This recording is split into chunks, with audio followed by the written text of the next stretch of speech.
석강 경제 브리핑입니다. 2026년 4월 2일 목요일 저녁, 오늘 하루도 수고 많으셨습니다. 오늘 국내 증시는 그야말로 충격적인 하루였습니다. 코스피가 마이너스 4.47% 급락하며 매도 사이드카가 발동됐고, 코스닥 역시 큰 폭으로 하락했습니다. 어제 매수 사이드카가 발동되며 급등했던 시장이 하루 만에 정반대 모습을 보인 건데요. 배경에는 트럼프 대통령의 강경 발언이 있었습니다. 오늘도 박 교수님과 함께 시장을 깊이 있게 분석해 보겠습니다. 박 교수님, 안녕하세요. 네, 안녕하세요. 정말 극단적인 변동성을 보인 이틀이었습니다. 어제 급등, 오늘 급락. 투자자들의 심장이 견딜 수 있을지 걱정될 정도인데요. 먼저 오늘 국내 증시 상황부터 짚어보겠습니다. 오늘 코스피는 마이너스 4.47% 급락하며 5,200선으로 내려앉았습니다. 코스닥도 큰 폭 하락세를 보였고요. 매도 사이드카까지 발동됐는데 박 교수님, 어제와 완전히 다른 분위기입니다. 네, 극명한 대조를 보였습니다. 어제 시장이 매수 사이드카가 발동될 정도로 급등했던 배경에는 중동 정세에 대한 한시적 안도감이 있었습니다. 그런데 오늘 새벽 트럼프 대통령이 이란에 대해 석기 시대로 돌려보내겠다는 매우 강경한 발언을 했고, 이것이 시장에 즉각 반영되면서 패닉 셀링이 나온 겁니다. 코스피가 마이너스 4.47% 하락했다는 것은 시가총액으로 따지면 약 100조 원 가까운 가치가 하루 만에 증발한 셈입니다. 100조 원이요. 어마어마한 금액인데요. 매도 사이드카 발동은 얼마만인가요? 매도 사이드카는 선물 시장에서 단시간 내 급격한 하락이 발생할 때 발동되는 안전장치입니다. 오늘 오전 장 초반 코스피 200 선물이 마이너스 5%를 돌파하면서 발동됐습니다. 흥미로운 점은 어제 매수 사이드카, 오늘 매도 사이드카가 연이틀 발동됐다는 겁니다. 이는 시장 변동성이 극도로 높아졌다는 신호이고, 투자자들이 방향성을 잡지 못하고 있다는 방증입니다. 개별 종목들을 보면 더 충격적인데요. 삼성전자가 17만 8,400원으로 마이너스 5.91% 하락했고, SK하이닉스는 83만 원으로 마이너스 7.05%나 떨어졌습니다. 반도체 업종이 특히 큰 타격을 받았습니다. 두 가지 요인이 겹쳤는데요. 첫째는 지정학적 리스크입니다. 중동 전쟁 확대 가능성이 높아지면서 글로벌 공급망 불안이 커졌습니다. 둘째는 트럼프 대통령의 발언이 반도체 산업에 미칠 영향에 대한 우려입니다. 미국이 중동에 강경 대응할 경우 유가 급등은 물론이고 중국과의 관계 악화로 이어질 수 있고, 이는 반도체 수출의 직격탄이 될 수 있습니다. 그런데 흥미로운 점은 미국 증시에서는 엔비디아가 플러스 0.77%, TSMC가 플러스 1.05% 상승했다는 겁니다. 같은 반도체 업종인데 왜 이런 차이가 났을까요? 매우 중요한 질문입니다. 시차 문제가 있습니다. 미국 증시는 우리 시간으로 4월 1일장을 마감했고, 트럼프의 강경 발언은 그 이후에 나왔습니다. 즉, 미국 투자자들은 아직 이 발언의 영향을 반영하지 못한 겁니다. 오늘 밤 미국 증시가 열리면 비슷한 하락을 보일 가능성이 높습니다. 실제로 VX 지수, 즉 공포 지수가 26.78로 플러스 9.13% 급등한 것을 보면 시장의 불안감이 고조되고 있음을 알 수 있습니다. 오늘 개별 종목들을 보면 희비가 엇갈렸습니다. 특히 삼천당 제약이 마이너스 18.15% 폭락하며 60만 9천 원을 기록했는데요. 사흘 만에 반토막이 났다는 보도가 있습니다. 삼천당 제약은 최근 급등주였습니다. 신약 개발 기대감에 단기간에 주가가 2배 이상 올랐었는데요. 전형적인 테마주 급등 후 조정 패턴을 보이고 있습니다. 오늘 같은 전체 시장 급락장에서는 이런 고평가 종목들이 가장 먼저 가장 크게 타격을 받습니다. 투자자들이 리스크 자산을 급하게 정리하면서 유동성이 빠져나간 겁니다. 사흘 만에 반토막이라는 것은 레버리지를 활용한 투자자들에게는 치명적인 손실입니다. 반면 방산주는 강세를 보였습니다. 하나에어로스페이스가 플러스 6.3% 상승하며 141만 7천 원에 마감했네요. 지정학적 리스크가 고조되면 방산주는 수혜를 입습니다. 전쟁 불확실성이 커질수록 각국의 국방비 지출이 증가하고 무기 수요가 늘어나기 때문입니다. 한화에어로스페이스는 한국의 대표적인 방산 기업으로 K9 자주포, 천무 발사대 등을 생산합니다. 특히 중동 지역에서 긴장이 고조되면 중동 국가들의 무기 구매가 증가하는데, 한국 방산 제품은 가성비가 좋아 선호도가 높습니다. 오늘 한화에어로스페이스뿐 아니라 한화도 관련주로 주목받았지만 마이너스 2.55% 하락하며 11만 900원을 기록했습니다. 전체 시장 하락세를 완전히 벗어나기는 어려웠던 겁니다. 배터리 관련주는 어땠나요? 삼성 SDI가 플러스 2.5% 상승했습니다. 삼성 SDI가 44만 3천 원으로 플러스 2.55% 올랐고, LG 에너지 솔루션은 마이너스 0.61%로 소폭 하락하며 40만 4,500원을 기록했습니다. 배터리 업종은 최근 테슬라의 유럽 판매량 반등 소식이 호재로 작용했습니다. 테슬라가 1일 기준으로 플러스 2.56% 상승하며 381.26달러를 기록했는데요. 전기차 수요가 다시 살아나고 있다는 신호로 해석되면서 배터리주들이 상대적으로 선방한 겁니다. 하지만 전체 시장 분위기가 워낙 나빴기 때문에 큰 상승으로 이어지지는 못했습니다. 자동차주는 어떻습니까? 현대차가 마이너스 4.61% 하락했네요. 현대차가 46만 5,500원으로 마이너스 4.61% 하락했습니다. 자동차 산업은 유가에 민감합니다. 오늘 WTI 원유 가격이 배럴당 106.14달러로 플러스 6.01% 급등했는데요. 중동 전쟁 리스크로 유가가 오르면 자동차 수요가 감소할 수 있다는 우려가 반영됐습니다. 특히 현대차는 미국 시장 의존도가 높은데 트럼프 대통령의 보호무역주의 강화 가능성도 부담 요인입니다. 환율 시장을 보겠습니다. 원달러 환율이 1,514.58원을 기록했는데요. 전일 대비 변동률 데이터가 없지만 상당히 높은 수준입니다. 1514.58원은 매우 높은 수준입니다. 원화 약세가 지속되고 있는데요. 여러 요인이 복합적으로 작용하고 있습니다. 첫째, 지정학적 리스크가 커지면 투자자들은 안전자산인 달러로 몰립니다. 둘째, 한국 증시가 급락하면서 외국인 자금이 빠져나가고 있습니다. 셋째, 미국 국채 10년물 수익률이 4.32%로 플러스 0.19% 상승하면서 한미 금리차가 벌어지고 있습니다. 이는 달러 자산의 매력도를 높이는 요인입니다. 1,500원을 넘어선 환율, 수출 기업에는 호재 아닌가요? 이론적으로는 그렇습니다. 원화 약세는 수출 기업의 가격 경쟁력을 높이고 환차익을 발생시킵니다. 하지만 현재 상황은 다릅니다. 원화 약세의 원인이 한국 경제의 펀더멘털 약화와 지정학적 리스크 때문이거든요. 즉, 수출 기업이 환차익을 얻더라도 수출 물량 자체가 줄어들 수 있습니다. 특히 반도체 같은 주력 수출품의 수요가 불확실한 상황에서는 환율 상승이 큰 도움이 되지 않습니다. 오히려 수입 물가 상승으로 인플레이션 압력이 커질 수 있어 한국은행의 통화정책에 부담이 됩니다. 원자재 시장은 어떻습니까? 유가가 크게 올랐네요. WTI 원유가 배럴당 106.14달러로 플러스 6.02% 급등했습니다. 이는 트럼프 대통령의 이란 강경 발언 직후 나온 반응입니다. 이란은 세계 오일 생산량의 약 3%를 차지하고 호르무즈 해협을 통해 전 세계 석유의 약 20%가 운송됩니다. 만약 이란과의 군사적 충돌이 발생하면 이 지역 석유 공급이 차단될 수 있고 유가는 배럴당 150달러 이상으로 치솟을 수 있습니다. 현재 106달러도 높은 수준이지만 최악의 시나리오에 비하면 초기 단계입니다. 금 가격은 어떻습니까? 안전자산인데 오히려 하락했네요. 금이 온스당 4,651.1달러로 마이너스 2.76% 하락했습니다. 이것은 역설적인 현상입니다. 뉴스에 따르면 금과 은 ETF에서 한 달 새 순자산 1조 원이 증발했다고 합니다. 무슨 일이 벌어진 걸까요? 지정학적 리스크가 커지면 금이 올라야 하는데 말이죠. 이는 마진콜 현상 때문입니다. 투자자들이 주식이나 다른 자산에서 큰 손실을 보면 증거금을 충당하기 위해 보유한 금을 급매도합니다. 즉, 금이 안전자산이 아니라 유동성 확보 수단이 된 겁니다. 단기적으로는 금이 더 하락할 수 있지만 중장기적으로는 지정학적 리스크가 지속되면 다시 상승할 가능성이 높습니다. 비트코인도 하락했습니다. 66,640.88달러로 마이너스 2.11% 떨어졌네요. 암호화폐 시장도 타격을 받았습니다. 비트코인이 66,000달러 선으로 내려왔는데요. 암호화폐는 위험자산으로 분류되기 때문에 시장 불확실성이 커지면 매도 압력을 받습니다. 특히 레버리지를 활용한 투자자들이 많아 청산 물량이 쏟아지면서 급락했습니다. 하지만 일부 투자자들은 비트코인을 달러나 금과 같은 대체 안전자산으로 보고 있어 중장기적으로는 다시 회복할 가능성도 있습니다. 미국 증시는 전일 상승 마감했습니다. S&P 500 지수가 6,575.32로 플러스 0.72%, 나스닥이 21,840.95로 플러스 1.16% 올랐네요. 네, 미국 증시는 4월 1일장에서 상승했습니다. 하지만 이는 트럼프 대통령의 강경 발언 이전입니다. 당시에는 연준의 통화정책에 대한 기대감과 기업 실적 개선 기대가 시장을 지지했습니다. 다우 지수도 46,565.74로 플러스 0.48% 상승했고요. 특히 기술주 중심의 나스닥이 강세를 보였는데 엔비디아가 175.75달러로 플러스 0.77%, 애플이 255.63달러로 플러스 0.73% 올랐습니다. 하지만 오늘 밤 미국 증시는 다를 것 같은데요? 그렇습니다. VIX 지수가 26.78로 플러스 9.13% 급등한 것이 중요한 신호입니다. VIX는 선물 옵션 시장에서 향후 변동성에 대한 기대를 반영하는데 25를 넘으면 시장이 상당히 불안한 상태입니다. 현재 26.78이라는 것은 투자자들이 큰 폭의 하락을 예상하고 있다는 뜻입니다.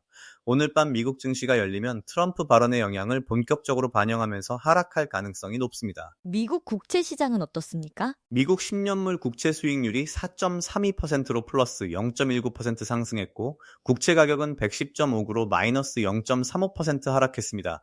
수익률 상승은 국채 가격 하락을 의미하는데요. 이는 두 가지로 해석됩니다. 첫째, 지정학적 리스크로 인플레이션 압력이 커질 것이라는 우려입니다. 유가가 오르면 물가가 오르고 연준이 금리를 높게 유지해야 하기 때문에 장기 국채 수익률이 오릅니다. 둘째, 안전자산 수요가 달러 현금으로 쏠리면서 상대적으로 국채 수요가 줄어든 겁니다. 4.32%는 상당히 높은 수준으로 주식시장에는 부담 요인입니다. 오늘 가장 큰 이슈는 역시 트럼프 대통령의 발언입니다. 이란을 석기 시대로 돌려보내겠다는 발언이 시장에 어떤 의미인가요? 이 발언은 단순한 수사가 아닙니다. 트럼프 대통령은 첫 번째 임기 때도 이란에 대해 강경했지만 이번 발언은 훨씬 더 직접적입니다. 석기 시대로 돌려보낸다는 것은 군사적 타격을 통해 이란의 산업 기반 시설을 완전히 파괴하겠다는 의미로 해석됩니다. 시장이 두려워하는 것은 세 가지입니다. 첫째, 중동 전쟁의 확전입니다. 이란과 미국이 직접 충돌하면 사우디아라비아, 이스라엘, 러시아 등이 개입할 수 있고, 이는 제3차 세계대전 수준의 위기로 비화될 수 있습니다. 둘째, 석유 공급 차단입니다. 호르무즈 해협이 봉쇄되면 전 세계 경제가 마비됩니다. 셋째, 인플레이션 재점화입니다. 유가가 배럴당 150달러를 넘으면 각국 중앙은행이 금리를 더 올려야 하고, 이는 경기 침체로 이어집니다. 그렇다면 투자자들은 어떻게 대응해야 할까요? 뉴스 중에 나 또 고점에 물렸나? 손절돼 버티기라는 기사가 있던데요. 이것은 모든 투자자가 고민하는 문제입니다. 현재 상황을 단기와 중장기로 나눠서 봐야 합니다. 단기적으로는 변동성이 극심할 겁니다. 트럼프의 다음 발언, 이란의 대응, 유가 움직임에 따라 시장이 하루에 플러스 마이너스 3%씩 움직일 수 있습니다. 이런 장세에서는 단타 매매가 유행하는데, 뉴스에서도 전국민 단타 대회라는 표현을 쓸 정도입니다. 하지만 단타는 매우 위험합니다. 어제 매수 사이드카, 오늘 매도 사이드카를 보세요. 방향을 잘못 잡으면 하루 만에 큰 손실을 볼 수 있습니다. 그럼 버티는 게 답인가요? 중장기 투자자라면 버티는 것도 전략입니다. 역사적으로 지정학적 위기는 단기 충격을 주지만 결국 시장은 회복했습니다. 걸프전, 이라크전, 시리아 내전 때도 마찬가지였습니다. 문제는 현재 포트폴리오가 어떻게 구성되어 있느냐입니다. 만약 레버리지 ETF나 고평가 테마주에 집중 투자했다면 손절도 고려해야 합니다. 삼천당 제약처럼 사흘 만에 반토막 나는 종목도 있으니까요. 남미한 삼성전자, SK 하이닉스 같은 우량주는 단기 하락이 있어도 중장기적으로는 회복 가능성이 높습니다. 뉴스에 따르면 다음 달 삼성전자와 SK 하이닉스 2배 레버리지 ETF가 출시된다고 하는데, 이것도 양날의 검입니다.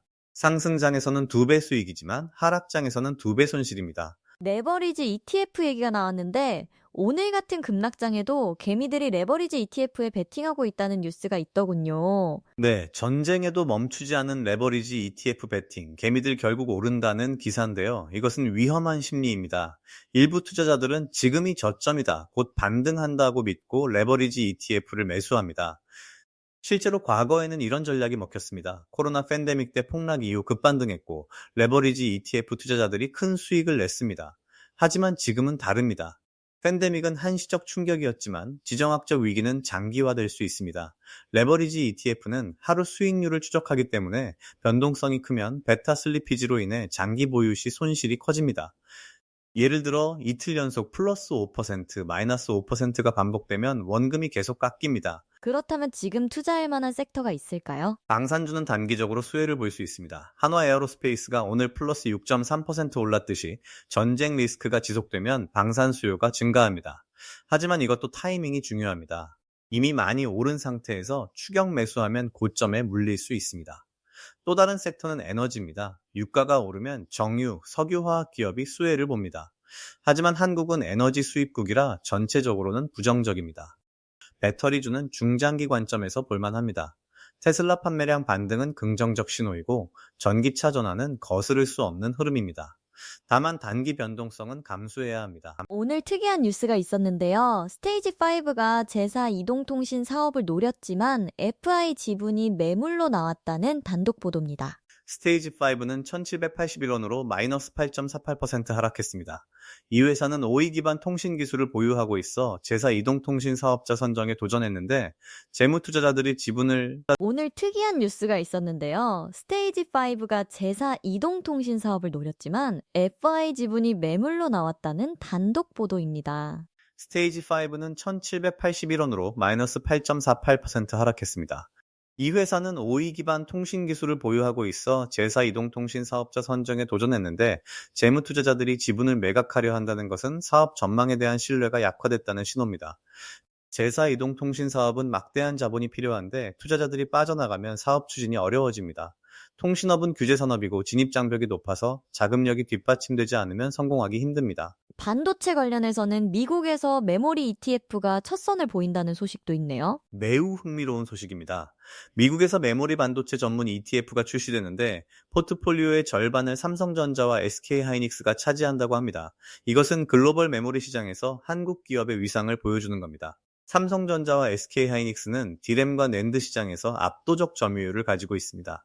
미국 투자자들이 이 ETF를 통해 한국 반도체에 투자할 수 있게 되면 장기적으로 한국 증시에 긍정적입니다.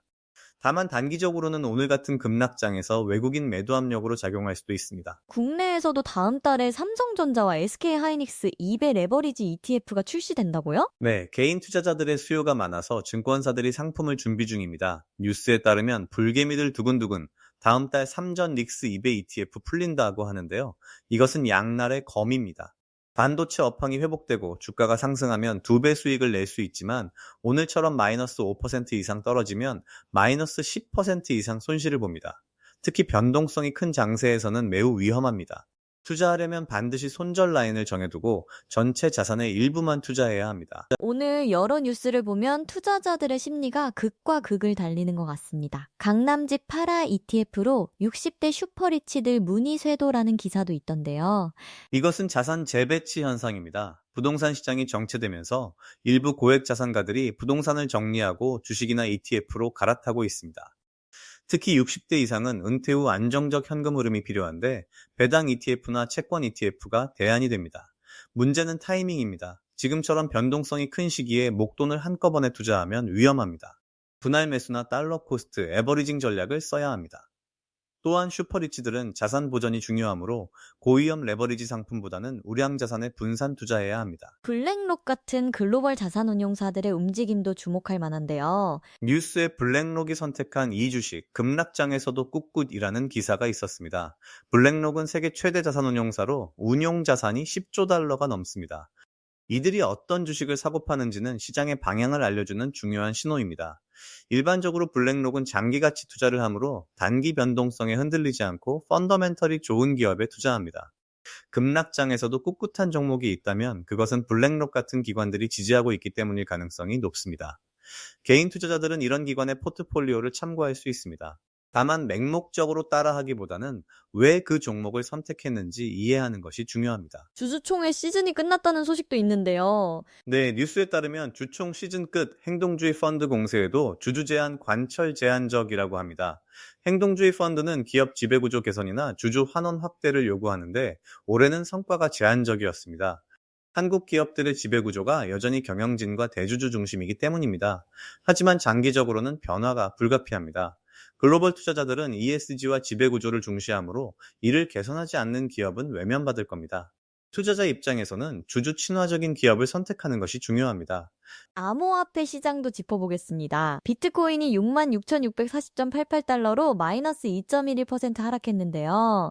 비트코인이 6만 6천 달러 선으로 내려왔습니다. 올해 초만 해도 7만 달러를 넘었었는데 지정학적 리스크와 규제 우려로 하락세입니다. 암호화폐 시장은 위험 자산으로 분류되기 때문에 주식시장이 흔들리면 함께 흔들립니다. 특히 레버리지 거래가 많아서 청산 물량이 연쇄적으로 나오면 급락합니다.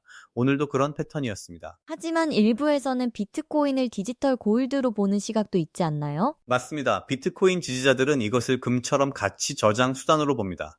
특히 중앙은행이 화폐를 무제한 찍어내는 상황에서 발행량이 제한된 비트코인이 인플레이션 해지 수단이 될 수 있다는 논리입니다.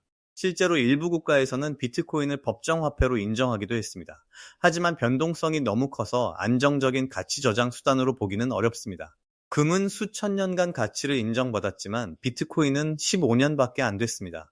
중장기적으로는 가능성이 있지만 단기적으로는 투기 자산에 가깝습니다. 투자자들은 암호화폐에 어떻게 접근해야 할까요? 암호화폐는 전체 포트폴리오의 5% 이내로 제한하는 것이 좋습니다. 잃어도 괜찮은 돈으로만 투자해야 합니다. 절대 레버리지를 쓰면 안 되고 현물로만 보유해야 합니다. 또한 비트코인과 이더리움 같은 주요 코인에만 집중하고 알트코인은 피하는 게 안전합니다. 알트코인은 변동성이 더 크고 사기 프로젝트도 많습니다. 무엇보다 암호화폐는 규제 리스크가 큽니다. 각국 정부가 규제를 강화하면 가격이 폭락할 수 있습니다. 박 교수님, 앞으로 시장을 어떻게 전망하시나요? 단기적으로는 변동성 장세가 지속될 것으로 봅니다. 트럼프 대통령의 다음 행보, 이란의 반응, 유가 움직임에 따라 시장이 요동칠 겁니다. 어제 매수 사이드카, 오늘 매도 사이드카처럼 하루에 플러스 마이너스 5%씩 움직일 수 있습니다. 이런 장세에서는 단타보다는 관망이 나을 수 있습니다. 무리하게 저점 매수를 시도하다가 더 큰 하락에 휘말릴 수 있으니까요. 중장기적으로는 어떻습니까? 중장기적으로는 세 가지 시나리오가 있습니다. 첫 번째, 최선의 시나리오는 외교적 해결입니다. 미국과 이란이 협상 테이블에 앉고 중동 긴장이 완화되면 시장은 빠르게 회복할 겁니다. 유가도 안정되고 위험 자산 선호가 돌아올 겁니다. 두 번째, 중간 시나리오는 제한적 충돌입니다. 미국이 이란의 핵시설이나 국내 시설을 타격하지만 전면전으로는 확대되지 않는 경우입니다. 이 경우 유가는 배럴당 120에서 130달러 수준에서 안정되고 시장은 박스권 등락을 반복할 겁니다. 세 번째, 최악의 시나리오는 전면전입니다.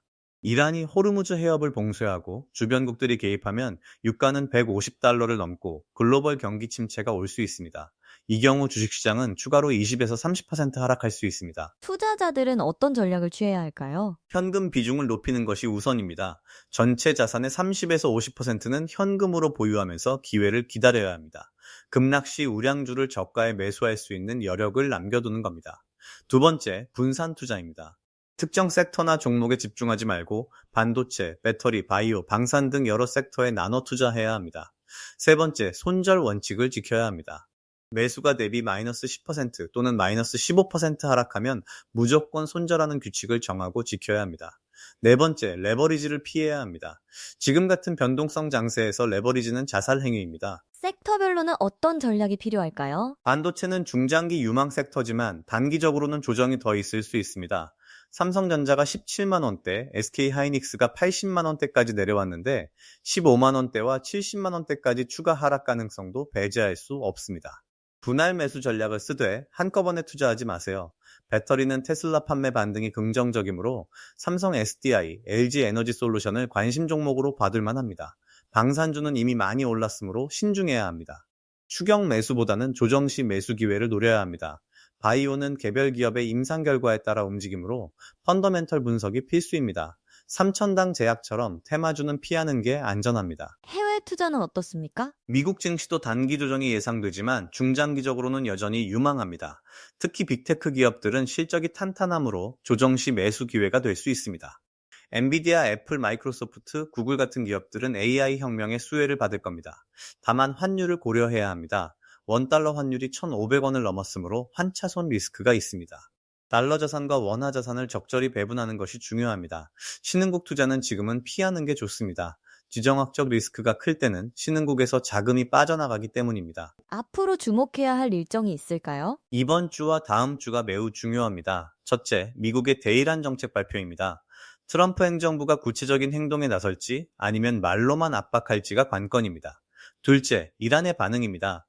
이란이 보복 조치를 취할지 아니면 대화에 나설지 지켜봐야 합니다. 셋째, 유가 움직임입니다. 배럴당 110달러를 넘어 계속 오를지 아니면 안정될지가 시장 방향을 결정할 겁니다. 넷째, 미국 고용지표와 인플레이션 데이터입니다. 이번 주 금요일에 고용지표가 나오는데 예상보다 나쁘면 경기 침체 우려가 커질 수 있습니다. 다섯째, 연준 인사들의 발언입니다. 금리 정책에 대한 힌트가 나올 수 있으니 주의 깊게 들어야 합니다. 국내에서는 어떤 일정이 있나요? 다음 주부터 1분기 실적 발표가 본격화됩니다. 특히 삼성전자와 SK하이닉스의 실적이 중요합니다. 뉴스에서도 트럼프 연설이 반도체 투심의 찬물, 삼전 닉스 실적 발표로 돌파라고 했는데 실적이 시장 기대치를 상회하면 반등의 계기가 될 수 있습니다. 반대로 실적이 부진하면 추가 하락 압력이 될 겁니다. 또한 한국은행 금융통화위원회 회의도 주목해야 합니다. 환율이 1,500원을 넘으면서 물가 압력이 커지고 있어 금리 정책의 변화가 있을지 지켜봐야 합니다. 개인 투자자들이 특히 주의해야 할 점은 무엇일까요? 세 가지를 강조하고 싶습니다. 첫째, 감정적 대응을 피하세요.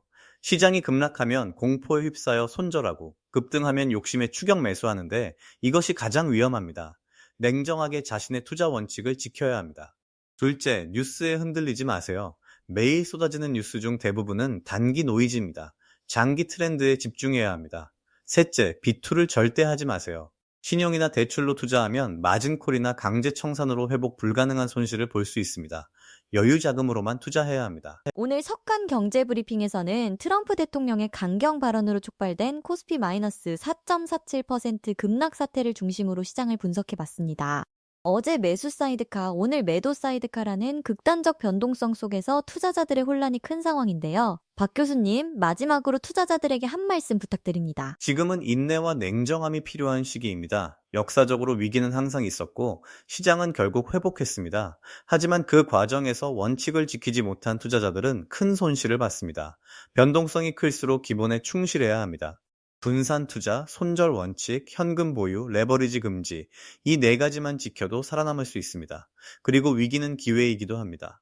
우량 자산이 저평가될 때 차분히 매수하는 투자자가 결국 승자가 됩니다. 조급해하지 마시고 자신의 계획을 믿으세요. 네, 좋은 말씀 감사합니다. 오늘 하루도 시장의 경랑 속에서 고생 많으셨을 투자자 여러분, 내일은 더 나은 소식으로 찾아뵐 수 있기를 바랍니다.